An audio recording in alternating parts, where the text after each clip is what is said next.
Why is tank still boring to play even after so many changes throughout Overwatch 2's history? Today we're going to be discussing just that, because I've been playing tank since the start of Overwatch 2. Even before that, going into Overwatch 1, I love tank, and I really want to see tank as a role become healthier, become more fun, become less boring to play. And while the devs have been trying their hardest to make tank a more fun role, a less boring role, a less singular role in terms of playstyle, tank still is rather boring to play. There is not much incentive to actually play the role because there isn't much you get out of it. And so the changes that came in Season 9 and Season 10 even, with the most recent changes in the mid-season patch, it didn't really change much in terms of why tank is not fun to play right now. It made them giga-busted though, in a way that makes them still not fun to play, because the value you get on tank isn't you getting kills and stuff. It's you holding corners, you existing, you not trying to take as many risks as other roles. So tank as a whole isn't as fun to play. But it wasn't always like this. Well, it was always like this, but it wasn't always like this, right? It wasn't always in this way. Tank wasn't always boring in this way. Let's talk about why tank might be so boring to play, so one-dimensional in Overwatch 2. And what we can do to fix that. But first, we need to discuss old Overwatch 1 tanks. How were they segmented? How are they divided in terms of their playstyle? How are they divided in terms of their utility? How are they divided in terms of the combinations you could make with the tanks? Because in an Overwatch 1 setting, it was 6v6, so you had 2 tanks, 2 support, 2 DPS. Now this video is not going to be a video saying to bring back 6v6. I just want to make that clear. We're just going to look at the old tanks first, just to see the variety of playstyle you are allowed to have because of 6v6, and how that is different now in Overwatch 2 because of one less tank. This isn't a pro 6v6 video. This isn't an anti 5v5 video. It is just important to say what has changed and why tank is boring, because I believe fundamentally the reason why tank is boring is because there aren't as many options as a tank player to choose different play styles in your gameplay. If you play one tank, you're probably going to be doing the same thing on another tank. But in Overwatch 1, that was very different. It was a very different world. Each tank felt different, and each of the combinations you can make between the tanks was very unique, and that made tank fun. Besides the not being able to get proper kills and stuff, because tank as a whole hasn't really changed too much. It's just that as a player playing tank, you don't get many options anymore. I have a tier list created.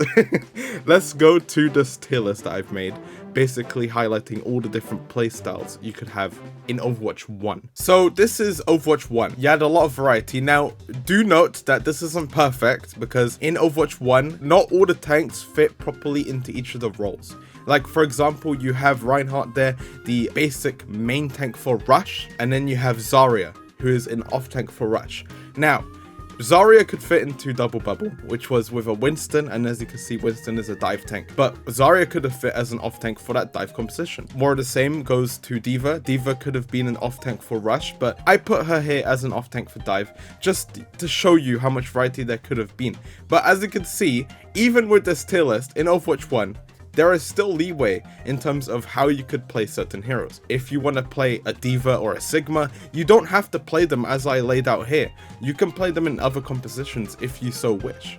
A Roadhog even.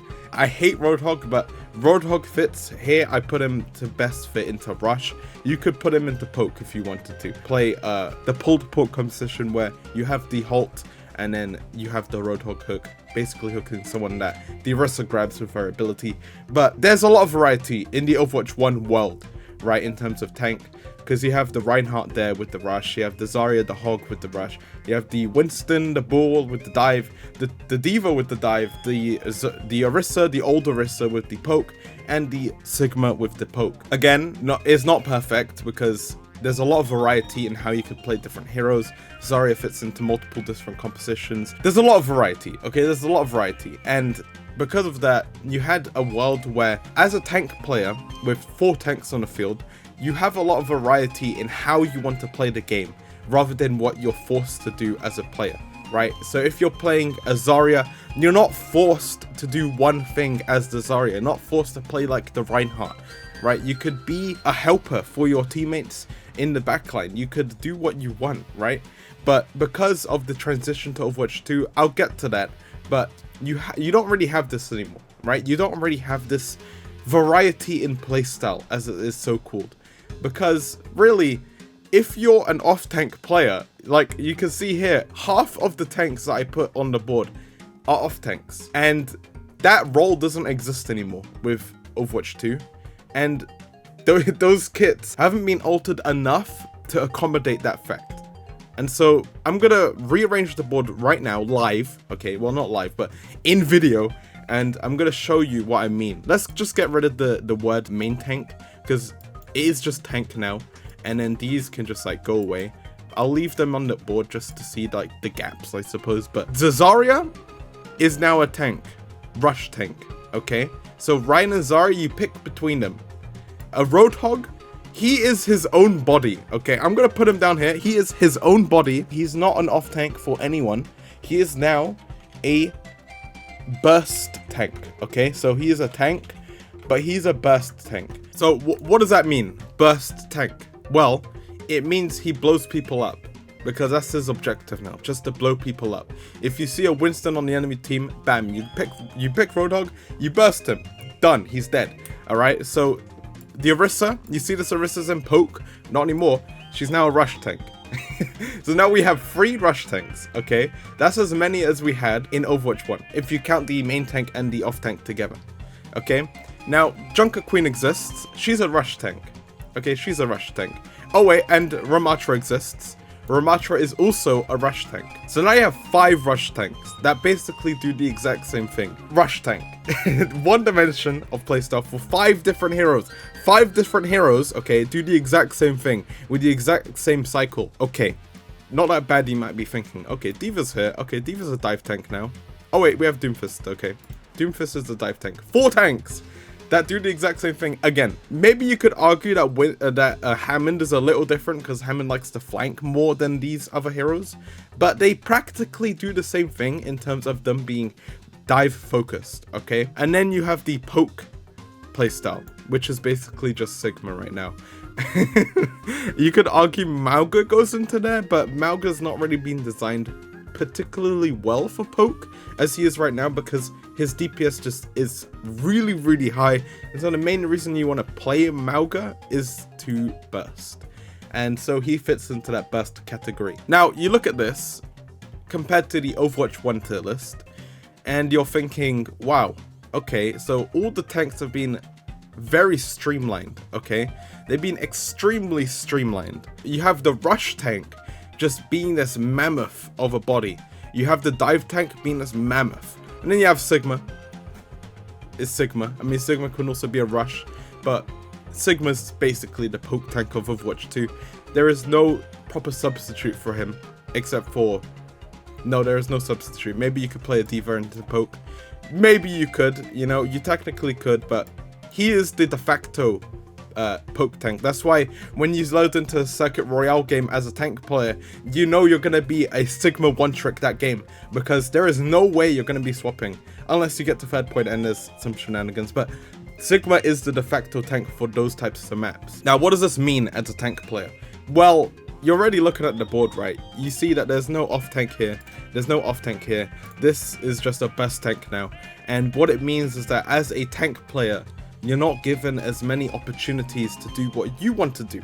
You know, you're not really given many options. You're not really given many dilemmas. And what I mean by dilemmas is when you're loading into a game and you pick a tank, you're not really thinking, oh, how should I play this hero with my team? How should I play this hero with my off tank? How should I play this hero on this map? If I pick a Reinhardt and I load into an Esperanza game, right? Or I load into a Colosseo, or I load into a Midtown or a King's Row, I'm going to be playing Reinhardt basically the same way, because no matter what, there's no variance there. There's no variance of, do I have a Zarya? Do I have a D.Va? Or God forbid, do I have a Roadhog? You know, there's no variance. So you don't really adapt your playstyle, and the playstyle is very one-dimensional, very one-note. There is variation in terms of who your supports are. So say you have a Mercy Lifeweaver backline. Well, as the Reinhardt, you're going to have to adapt very hard to that, or just swap off. You know, just go to a Diva or something.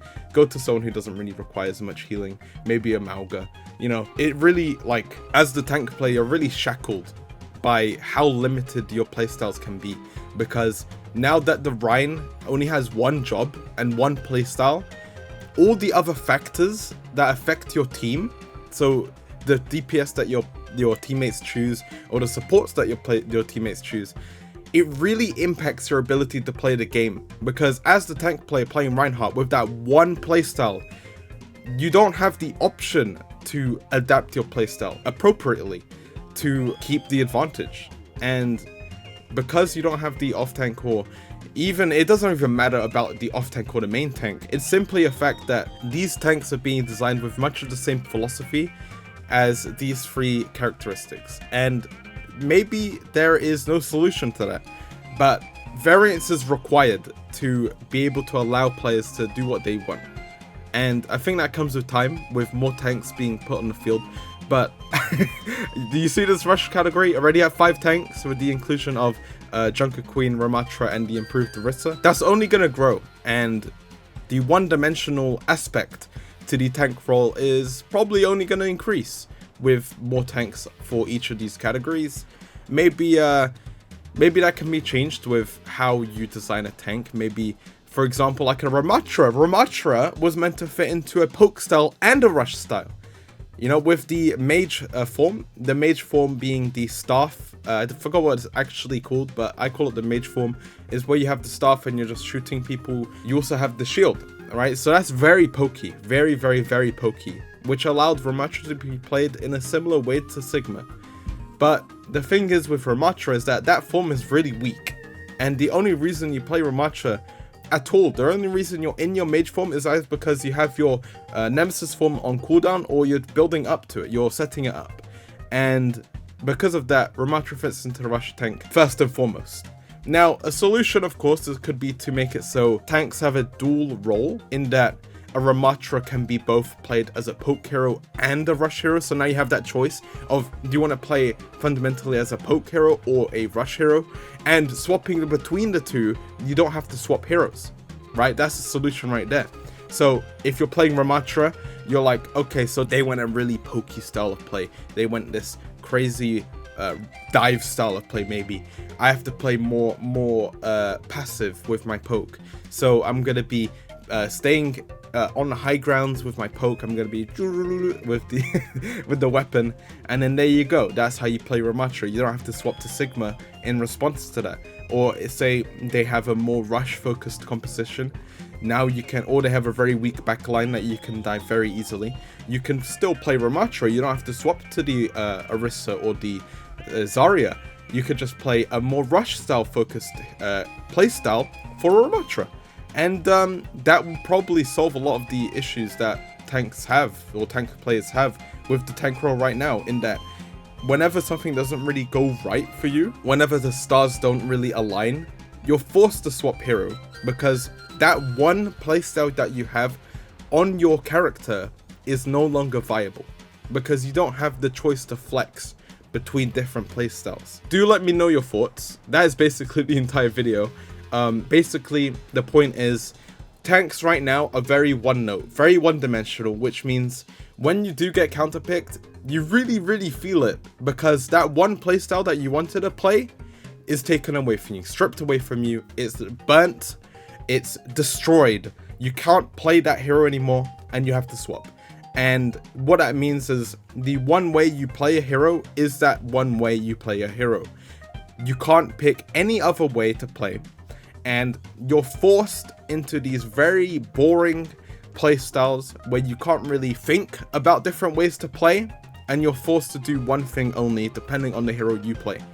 And that's a very weird way to put it, but that basically sums up my point. In that tanks are boring to play now. Very one note, very boring. And the solution could be to go to 6v6, but it doesn't have to be. Alright, there is probably a solution in 5v5. We just have to find it. And maybe I'm coping really hard, but the recent changes haven't really done much to affect the playstyle of tank. They've just made them really beefy and really overpowered, and not great. My suggestion to the devs is basically try to change the playstyle of the tanks. So like with the Reinhardt, try to give him some really good quality of life to make him, I guess, more effective at rush, or allow him to be more of like a divey tank or a pokey tank. I don't know, maybe you give Reinhardt wings, maybe he flies across the map with his shield up.